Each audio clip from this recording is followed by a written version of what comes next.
to do some painting shots. Oh my God, Moshi, it's too expensive!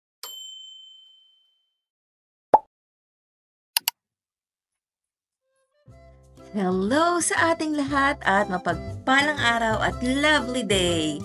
Eto na naman tayo at mag-wall climbing. At huwag magkakalimutan, kahit anong gawin natin sa buhay bago magsimula ay mag-stretch muna. Kahit maghuhugas ka lang ng pinggan o maglalakad ka sa labas, i-stretch mo yan. O kaya, nag-aaral ka o nag-work ka sa office, kung napapansin mo na matagal ka nang nakaupo, tumayo ka at mag-stretch ka. Mararamdaman mo parang mariregenerate ka. Ibang-iba yung nagagawa ng pag-stretching. At sa mga oras na to ay namigay ako ng chalk kay Lance at Lincoln. Siyempre, feeling professional, di ba? May pa-chok-chok pa tayo, may pa-stretching pa tayo. At simulan na natin! Pag nag-voice over ako, gustong-gusto kong nakikita kung gaano nakalayo yung nararating ko. So, eto na ang pang-apat na beses na nag-wall climbing tayo. So, itong pang-apat na beses na to, na-realize namin na dapat tuwing magpupunta kami at mag-wall climbing, meron kaming goal. Kung ano man yun, ma-achieve namin para sa araw na yun.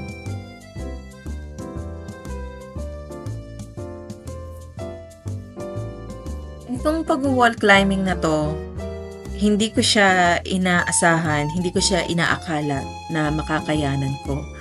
Kasi kung talagang babalikan yung pinakaunang-unang wall climbing, hindi ko talaga mabuhat yung katawan ko. Kaya sa dinami-dami ng steps na nagagawa ko na this time, ay talaga naman, parang kapag nanood ka ng mga video na yung mga nagbabarbell, 'di ba ang bibigat ng binubuhat nila.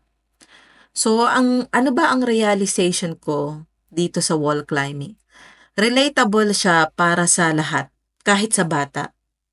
Na pag may gusto kang gawin, itry mo lang ng itry sa maliliit lang na hakbang. At some point, kailangan nating i-remind yung sarili natin, 'di ba? At some point, kailangan mong simulan. Lahat ng bagay ay nag-uumpisa sa sisimulan mo siya, mag-uumpisa ka, 'di ba? So halimbawa gusto mong mag-push up, simulan mo lang sa isa. Kinabukasan, kung masakit yung braso mo, huminto ka. Tapos kung sa third day hindi na masakit, simulan mo uli sa isa. Tapos sa fourth day, simulan mo uli sa isa. Kasi na-realize ko na kapag inulit-ulit natin ang isang bagay, ang mangyayari sa katawan natin, siya, parang marirealize ng katawan natin na kailangan ko mag-build ng muscle sa ganitong part kasi ginagamit na siya. Kaya all of a sudden, mabibuild yung muscle na yun kapag paulit-ulit ginawa. Anyways, nag-make kami ng goal nung tapos na namin tong gawin. Kasi doon ko lang na-realize kung anong ginagawa nitong dalawa kong anak. Sila pala, umpisa pa lang, hindi nila sinabi sa akin. Nung mga nakaraang may na-realize pala silang dalawa na hindi ko alam. Akala ko noon, hindi lang nila gustong abutin yung taas. Yung pala, ang ginagawa nilang dalawa ay nasa stage na sila ng pagpapractice ng letting go. Kasi napakahirap mag-let go. At nalaman ko siya, nakikita niyo na kabilang wall, yung mga yon. Kapag ganun ang gagawin mo sa kabilang wall, walang true blue sa kabilang wall. Ang maghahatak sa'yo, nakasalala yung buhay mo sa tao na nakadikit yung lubid. So, ayoko magsalita ng tapos, pero para sa akin, hindi ko pa makita yung sarili ko at kami ni Mushi na nakadikit yung tali sa akin kapag aakyat siya. O aakyat ako, matindi pa yung takot ko. Kapag ganyan pala ang gagawin mo, ay mag-ano ka, tawag dito, mag-take ka ng lessons. Tapos, isa sa mga lessons na kukuhanin mo, yung letting go. Kasi, meron palang tinatawag na, nalaman ko lang din na meron palang tinatawag na fear of letting go kapag ka naggaganito ka, nag-wall climbing ka. Totoo naman siya, di ba? Nasabi ko na to sa last vlog ko. Naturally, kaya nating umakyat. Pero, yung letting go, hindi siya natural sa atin. Siya yung ginagawa ni Mushi ngayon. Hindi siya nasaktan. So, kung iisipin nyo yung 2 steps na yon, hindi siya madali na mag-let go.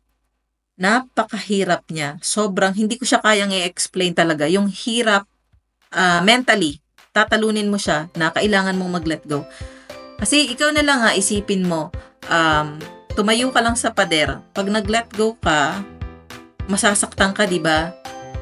Pero, may nakadikit naman sa'yo. Kaya, kahit may nakadikit sa'yo na tali, nandoon pa rin yung isip mo na baka mahulog at masaktan ako kapag nag-let go ako. So, yun. Nalaman ko lang na pag nag-wall climbing ka pala, meron palang part ng lesson ng fear of letting go na pag-aaralan mo. Yun pala yung ginagawa ng mga anak ko. Sana shinare nila sa akin. Kasi yan, tulad ni Lance. Sino ba to? Si Linko. Ano ba? Sarili ko, anak, nalito na ako. Ayan. Layo ng narating ko. Wow. Alam nyo, para sa akin very inspirational to na talagang, siya, at some point you have to start. Magsisimula ka talaga. Kapag may gusto kang gawin, magsisimula ka. Yun ang kailangan mong gawin. Simulan mo lang. Tapos, ulit-ulitin mo lang. Mula nang nangyari sa akin tong wall climbing na to. Kapag na-overwhelm ako. Kasi, di ba ang mga gawaing bahay, nakaka-overwhelm. Yung pagkatapos ng maglaba, tutupiin mo. Hindi mo lang naman damit ang tutupiin mo. Yung damit ng mga anak mo, asawa mo, di ba? Mamaya magluluto ka. Tapos pagkatapos nyo kumain, maghuhugas ka ng kinainan, di ba? Although grateful ka naman sa lahat ng meron ka, tao ka lang na ma-overwhelm ka, di ba? Yun, tulad sa akin kapag maraming hugasan, parang hindi ko na alam kung saan ako magsisimula. Pero mula nang nag-wall climbing ako, nare-remind ko na yung sarili ko na at some point you have to start. Yun lang ang kailangan mong gawin. Mag-start ka. Diba? Tapos yung mga tupiin ko, aaminin ko kasi madali nga akong ma-overwhelm, diba? Yung mga tupiin ko minsan, tinatago ko siya sa closet. So, ilalagay ko siya sa laundry tray. Tapos yung susunod na batch, naging 2 na sila. Kasi pag naglalaba ko, laging na 3 o 4 na laundry tray ang natatapos ko. Ilalagay ko siya sa closet namin. Pag nasa closet ko na siya, hindi ko na siya makikita. Kasi nakatabi na siya doon, di ba? Tapos feeling ko, nawawala na yung pagka-overwhelm ko. Pero mula lang nag-wall climbing ako, yun nga, nare-remind ko yung sarili ko na at some point you have to start.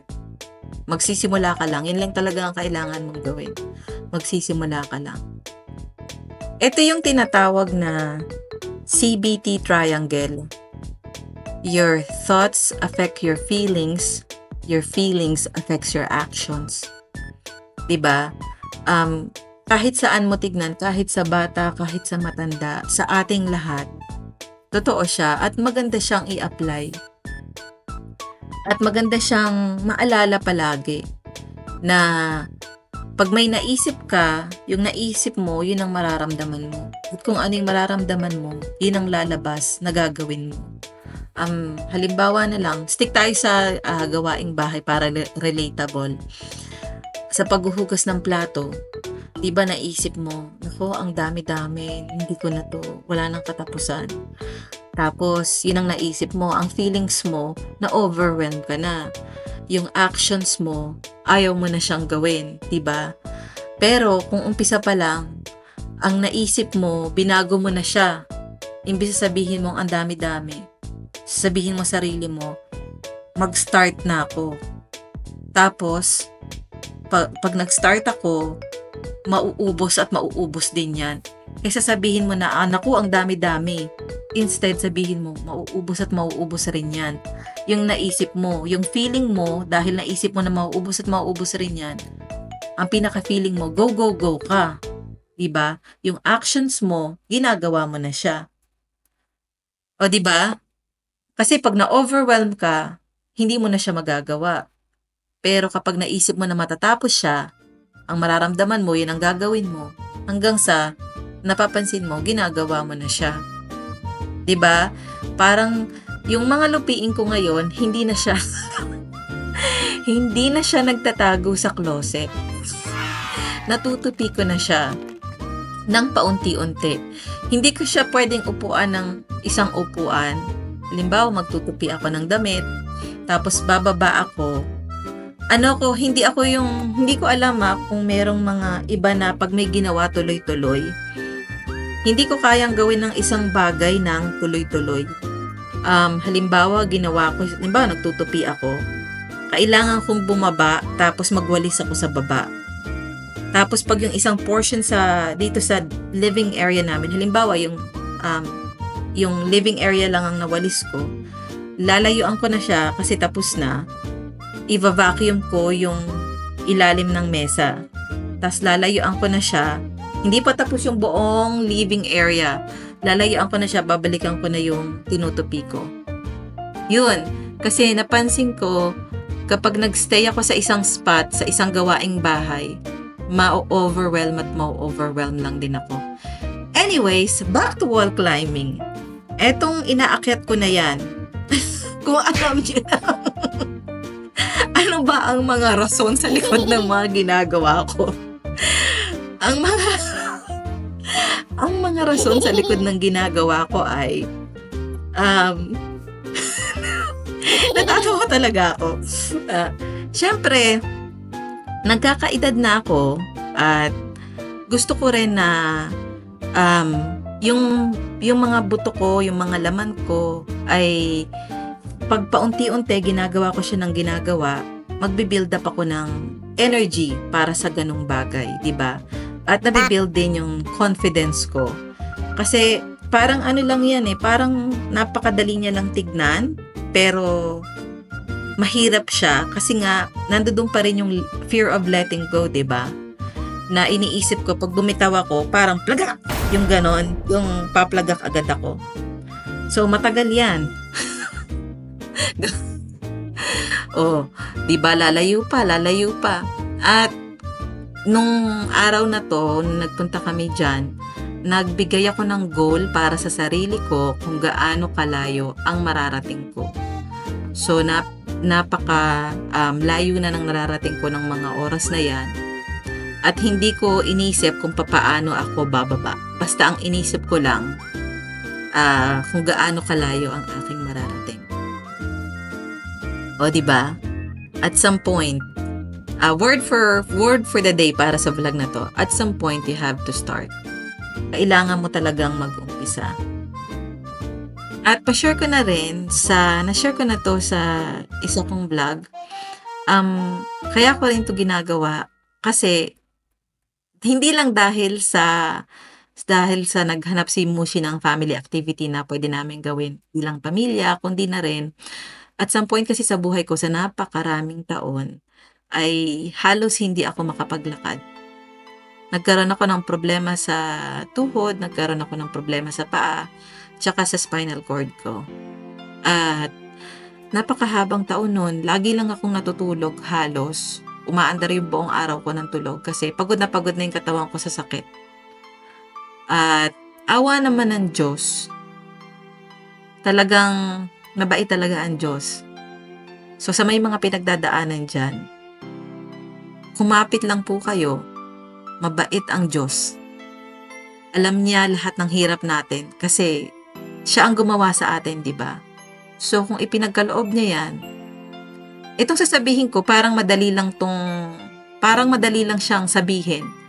Pero dahil sa napagdaanan ko na siya, at kailangan ko rin siyang i-remind sa sarili ko, na hindi ibibigay sa iyo ang isang bagay kung hindi mo kaya. At tandaan mo, kapag dumating ka na sa point na sobrang hirap ka na para ka nang nasa, hindi lang lupa, burak. Para ka nang nasa burak, sumadsad ka na. Ilang araw na lang o oras, tataas ka na. Kapag pag down na down ka, there's no way but up. O diba? Totoo yan, seryoso yan. Hanggang ngayon, ang pamilya namin ay may pinagdadaanan, pero alam ko, kaya namin to. May mga oras na para sa'yo na nakikinig na may pinagdadaanan, o kung wala ka namang pinagdadaanan, ay makinig ka na din. Kasi sharing talaga to. At sa buhay natin, ganun talaga, may oras na super low tayo. Pag nasa super low ka na, tandaan mo, tataas at tataas ka rin. Hindi habang buhay, nandiyan ka. So, mga natutunan natin, letting go, ayan, pin-practice ko, letting go. At natutunan din natin, at some point, you have to start. Diba? Kailangan mo talagang mag-umpisa sa kahit anong bagay. Yun talaga yun.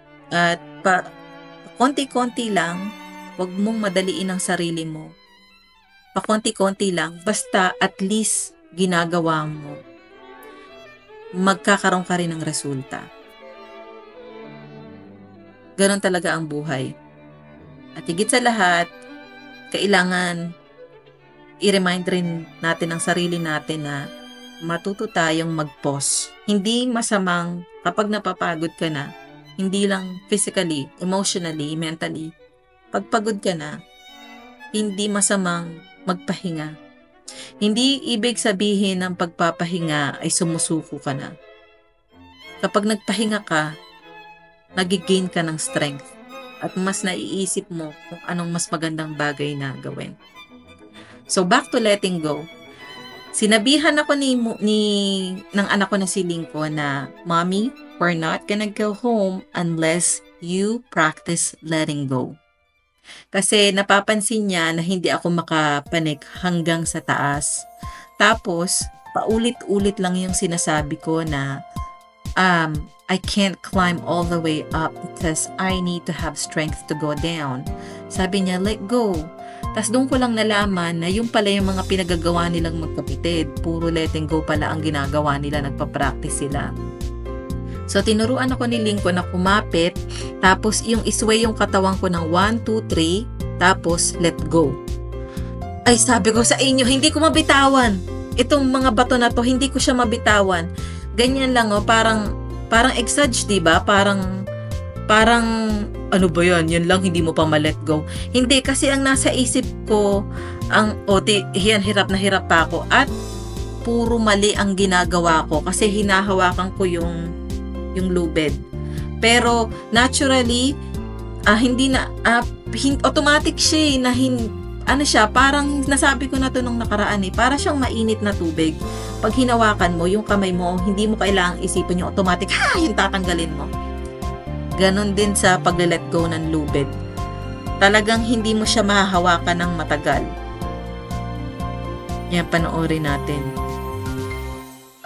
Yan, 1, 2, 3, let go. Yan. Ang turo sa akin ng mga anak ko, the more na mas mataas ang inaakyat mo at nag-let go ka, mas smooth kaysa sa mababa.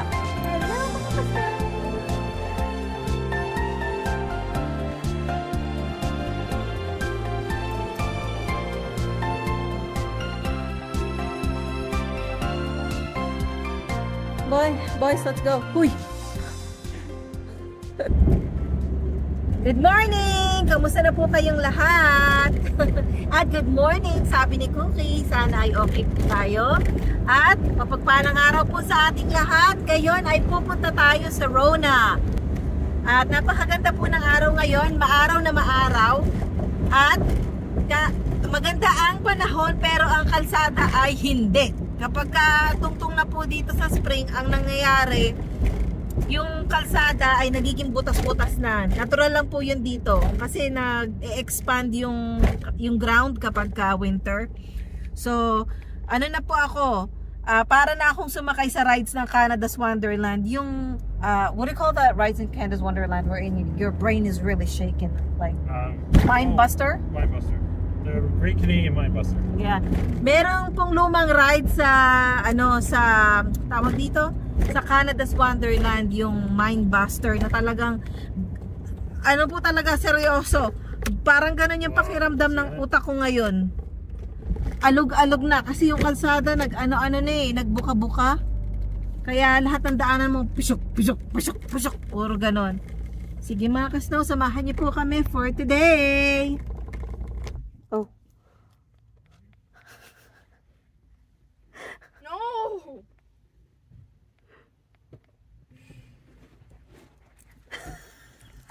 What?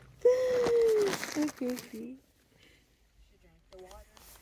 No, Cookie's a Yeti. Here, fire that in the back, will you? Find the Yeti. Hey, Lincoln's. Just toss this in the back. Like, behind Lincoln's top pot. Okay, I'm getting out. Okay.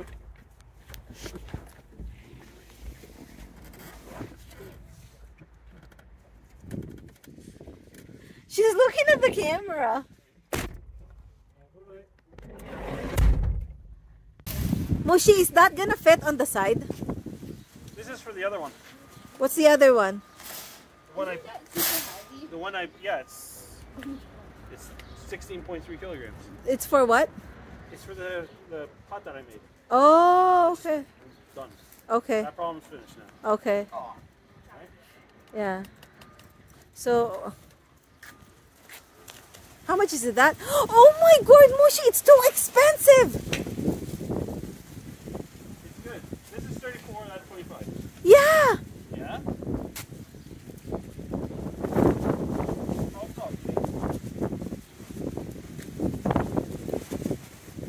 Moshi, that's too much.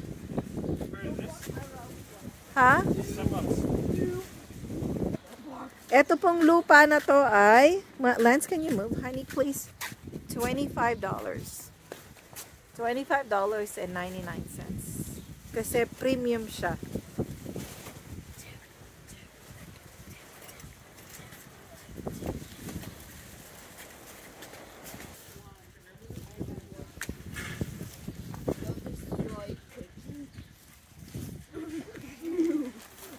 In real life.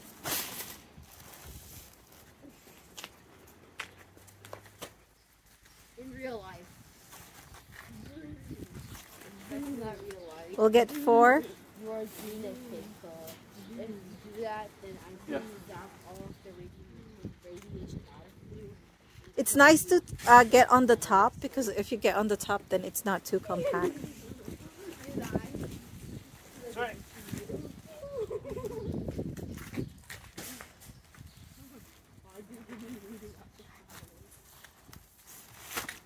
Cookie, you're not allowed to be there, Cookie. No, no.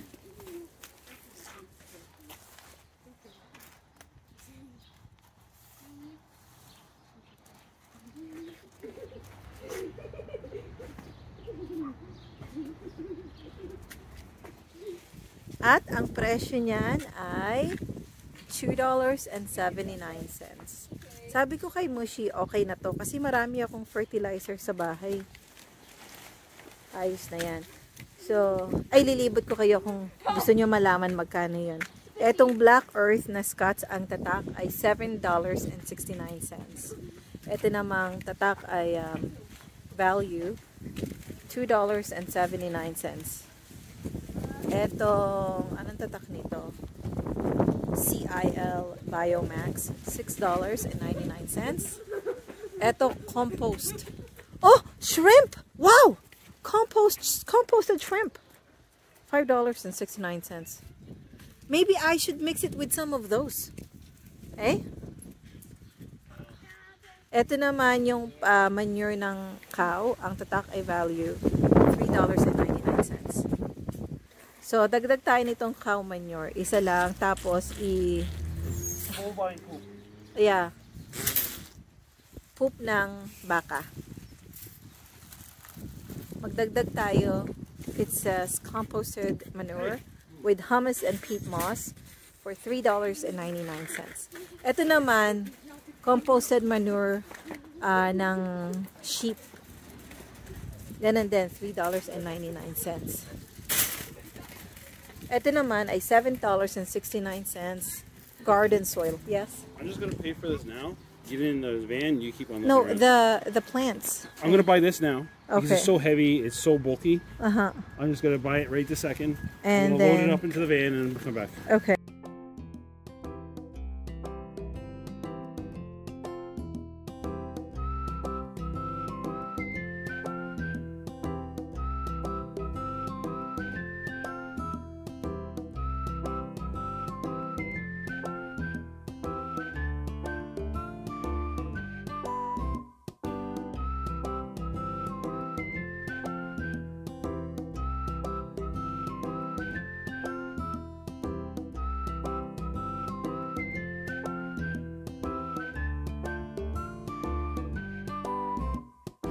Napakaganda talaga na magpunta sa garden center.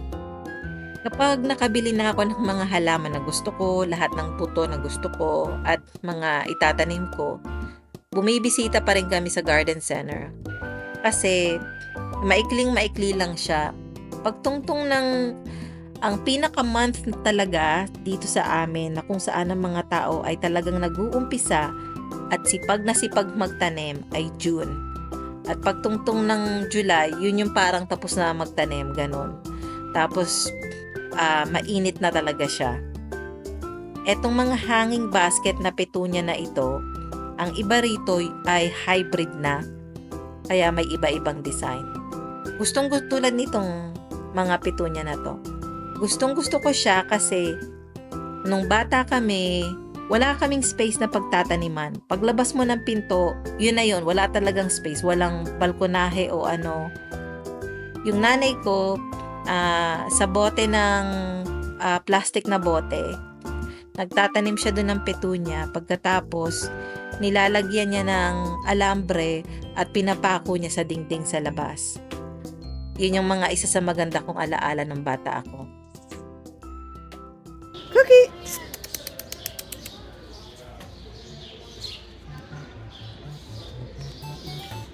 At eto naman si Cookie, ang isa sa mga paborito niyang lugar na pinupuntahan ay ang garden center. Kasi marami siyang maaamoy. Look at her. Isa yan sa mga gustong-gustong ginagawa ni Cookie. At hindi lang yan ang gusto niyang gawin. Gusto niya maging inspector. Sa katunayan, kung si Cookie ay ilalagay nyo sa airport, alam niyo yung mga sa airport, yung mga asong nangaamoy-amoy. Naku, napaka-epektibo nitong aso na to. Sobra. Lahat talaga. Alam niyo pagdating ng mga kuya niya sa bahay, yung bag ng mga kuya niya, amoy-amoyin niya. Lahat. Ang kagandahan naman kay Cookie, hindi siya nagkukuha ng sapatos at tinatakbo. Hindi niya ginagawa 'yon. Nung baby siya, ang ginagawa niya, yung medyas. Yan ang kinukuha niya, yung medyas. Pero parang nag-outgrow din siya doon. Meron akong yung Kong, minsan ipapakita ko yun. Tapos lalagyan ko yun ng either mashed banana o kaya yung pagkain niya na nababad ko sa milk ng matagal. Tapos ismush ko. Tapos ilagay ko sa Kong. Tapos ilagay ko sa freezer. Tapos, pagka halimbawa umuulan, buong araw, hindi maganda ang panahon, ibibigay ko yung kay Cookie para hindi siya bored na bored. Kasi, naano ko nung bagong-bago lang si Cookie, marami akong mga pinapanood tsaka binabasa tungkol sa aso. Kaya pala daw naninira ang mga aso. Minsan, ang isa sa mga dahilan ay yung boredom. Yun. At saka pag ito si Cookie, yung mga ganitong sitwasyon na lumabas kami na ang dami-dami niyang inamoy-amoy, pag uwi niya sa bahay, tulog. Tulog talaga siya. Ang lakas makapagod kay Cookie kapag nag-amoy siya ng nag-amoy. Comment down below, anong paboritong gawa ng inyong fur baby? She's so interested at what she's hearing.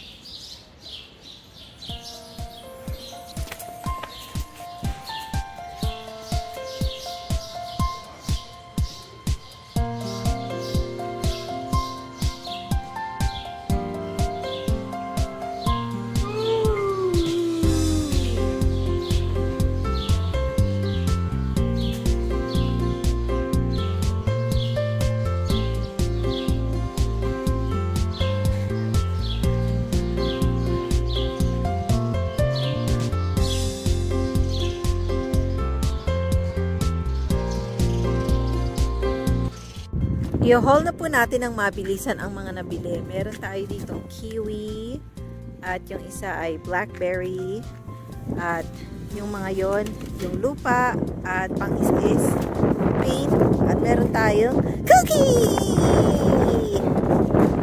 At malamig po. No, there's no moisture really.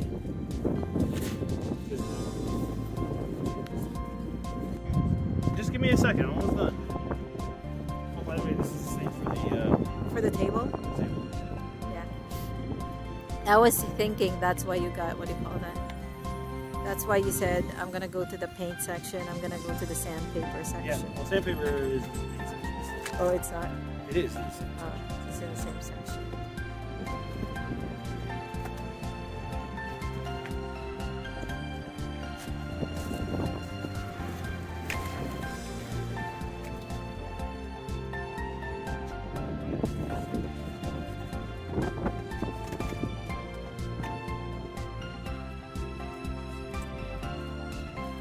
Ang lamig. Hindi kayo... Ang lamig, parang paiba-iba talaga yung panahon.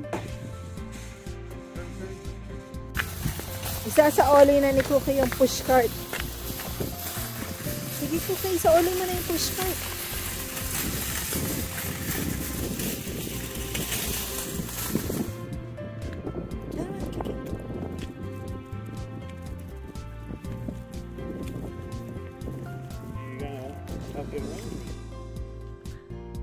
Ipapakita ko sa inyo mga kasno kung anong itsura. Okay. Anong itsura kapag ang kapitbahay mo ay ang tawag dito, nagmow na ng lawn. Ayan, makikita niyo yung division. So sa kanila yung damo nila ay maganda. Ayan, yung damo nila ay maganda at mahahalata na hindi ka nagtabas ng damo. Mabait yung kapitbahay ko, tinabas hanggang dito. So, kailangan ko nang tabasin yung damo. Mataas na. At ito pala yung harap ng bahay. Ayan. Yan yung mga early spring na perennial flowers ko. Natutubuan na sila. Ito yung foxglove. At ito yung hornbine. At marami pang iba.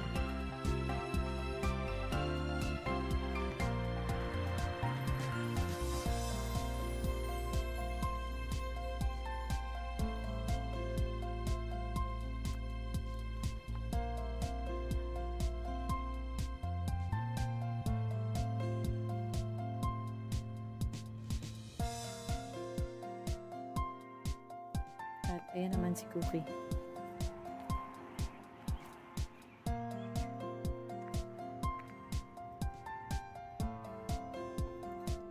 Hello!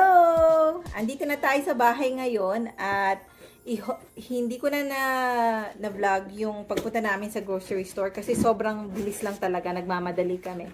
Pero bago yan, yung mga bata sa Scouts ay merong fundraising.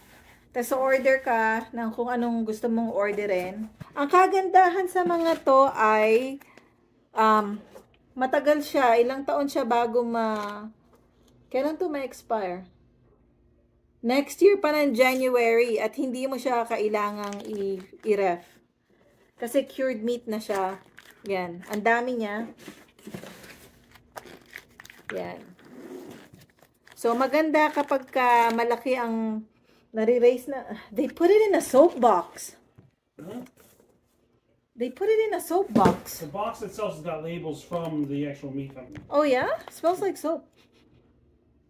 They might clean the outside packages after they package meat. They probably wash the packages. Oh, yeah? Yeah. Okay.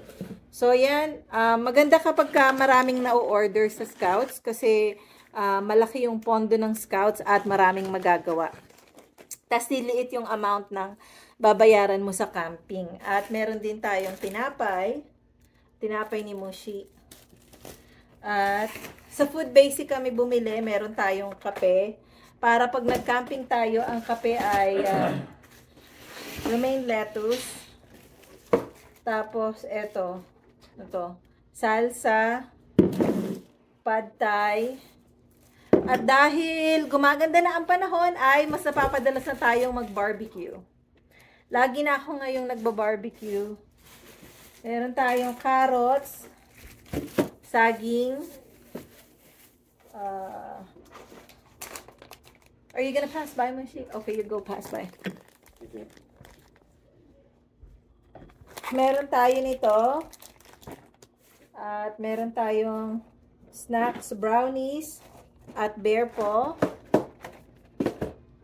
Tapos, ay, ang sarap nito. I-try nyo to. Sobrang sarap.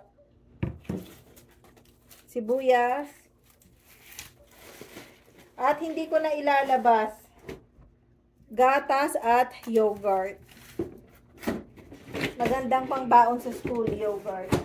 At dahil ang panahon, though hindi pa steady yung init, on and off na yung init, pinapabaunan ko na ngayon yung mga bata ng mas mabigat sa tiyan.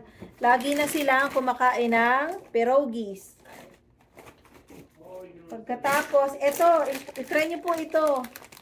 Masarap to. Ang sarap niya. Pagkatapos, pears. Paborito ni Mushi. Si Cookie nagtatago dito. Okay. Ito. So, etong yung mga ganitong sauce, kung meron kayong mga parang chicken nuggets, pag naluto niya na, lagyan niyo ng ganito. Masarap. Tapos, frozen yogurt. At, saging na frozen na saba. Napakaswerte ng mga kapatid natin na nasa Pilipinas o sa ibang bansa na laging nakakakain ng yung saba na hindi frozen. Ito kasi frozen eh. Eh, ganun talaga. Kamatis at bawang. Ito yung sweet onions. Ang sarap na hindi mo siya iluluto. Kakainin mo lang siya kung may hotdog, hamburger, ganon. Masarap talaga siya. Hindi siya, dito lang ako nakatikim yan sa Canada eh. Baka sa Pilipinas meron din, hindi lang ako aware. Eto, relish. Lagi na tayong kasing nagba-barbecue, nag-hotdog, ganon. At bumili ako nito. Last year ba o nung, basta, tinry ko to, na-curious lang ako kung tutubo ba siya. Di ba ang daming iba't ibang beans, ang daming iba't ibang buto. At tumubo. At nagkabunga. Inano ko lang siya. Tignan natin kung pag non-GMO kasi, tumutubo talaga. Hindi naman nabanggit. Hindi nabanggit kung non-GMO. So, comment down below. Ano ko siya, ipang tanim. Anong gagawin niya dito? Ako pang tanim. Nagulat lang po talaga ako mga ka-snow kasi na-curious lang ako kung ano ba, tututubo ba to o hindi. So, bumili ako. Meron pa ako sa baba. Pang ano ko lang to, hindi ko naman to maitatanim lahat. At 2 buwan lang naman talaga ang tag-araw namin. Maganda din kasi siya. Para sa akin, maganda rin yung may mga emergency food ka na dried. Excuse me.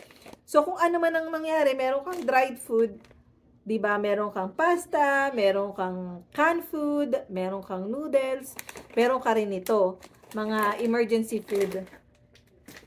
Tapos, eto, lagi ko tong nakikita, bago lang siya sa paningin ko. I-try ko siya kung para siyang pansit canton ng Pilipino. Yung ano ba? Canton, yung bihon. Basta yung ganitong kulay, kung parang magkalasa sila. At, kiwi. Nakatikim na ba kayo ng kiwi sandwich? Napakasarap ng kiwi sandwich. At, meron pa kaming mga baboy, pero dahil on special siya, pwede naman siyang ilagay sa ref. At, ayan, ay, eto pala, nasaan? Magkano tong mga to? Eto ba yung receipt? Saglit yan mga kasnaw. Nasaan yung receipt? So, hindi ko na hanapin mga kasnaw yung receipt kasi may gatas tayo at mga ibang frozen food na kailangang ilagay. Gusto ko lang ipakita to. Nagpunta rin kami ng Dollarama kasi katabi lang, nasa isang plaza lang yung Dollarama tsaka yung Food Basic. Bumili ako nito kasi yung sa living room sa taas, sobrang napakalaki ng bintana at mula umaga hanggang gabi, ang pagka-summer dito, ang araw ay lumulubog ng alas 10. At napakainit. Yung kwarto ng mga anak ko ay nilagyan ko nito. Pakita ko sa inyo, pang beach talaga. Pang beach talaga to. Yun talaga to eh. Ayan o, saglit. Pang beach talaga siya. Ano ba? Ayaw matanggal. Saglit. Sirain ko na. Pang beach talaga siya, pero, ayan. O, diba? May kurtina naman sa taas, pero, ma-filter muna nito yung, init bago yung, At yan lang, bumili kaming 3 ganito sa Dollarama. At, saglit lang, may gusto. Magtara na dito, mag-hi ka na. Si Cookie, tinatakbuhan ako. Inaamoy ni Cookie lahat na. O, sige na mga kasnow. Maraming salamat po sa lahat ng mga nag-subscribe, sa mga silent viewers, at sa mga Cookie, at sa mga laging nagko-comment. Salamat po. At have a lovely day everyone. Mapagpalang araw po sa lahat. We'll see you on our next vlog.